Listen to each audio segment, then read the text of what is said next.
difficultés, mais vous avez bien compris que vos difficultés personnelles, elles pourront être réglées aussi directement dans un autre cadre, d'ailleurs, avec monsieur le directeur qui est là. Mais je dirais quelques mots pour conclure, parce que je crois que surtout ce qui était important, c'est que vous puissiez... vider le sac. Voilà, vider le sac, et croyez bien que le sac, nous l'avons bien... Absolument. D'ailleurs, c'est ça l'intérêt de cette réunion, et je remercie encore la Chambre de commerce et la Chambre des métiers d'être là, c'est que, encore une fois, on est là pour comprendre et pour vous aider, parce que je me souviens, quand je vais dans vos commerces, etc., qu'il y avait quelque chose de lourd.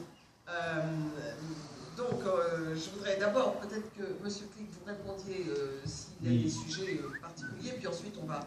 Trois petites choses très précises. Sur les sociétés homonymes, on a fait de la communication, c'est-à-dire, vous savez, les fameuses sociétés qui se revendiquent du RSI. Donc, comme ça a été dit, heureusement, souvent, les sommes qui sont réclamées sont relativement modestes, c'est quelques centaines d'euros, et ces quelques centaines d'euros sont prises en charge par le Fonds d'action sociale quand on nous apporte la preuve que l'assuré a bien payé les cotisations à ce faux RSI.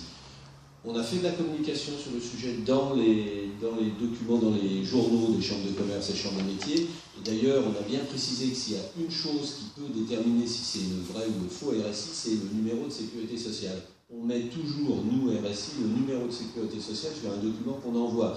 Donc quand les assurés reçoivent des documents sans numéro de sécurité sociale, déjà ça doit être une alerte. Donc ça c'est une chose. Pour répondre à un deuxième point sur les attestations dont vous avez parlé, madame, tout à l'heure, il faut savoir qu'on essaie de développer aussi les services en ligne pour être de plus en plus, je dirais, à la fois à la page, mais aussi de répondre instantanément aux demandes.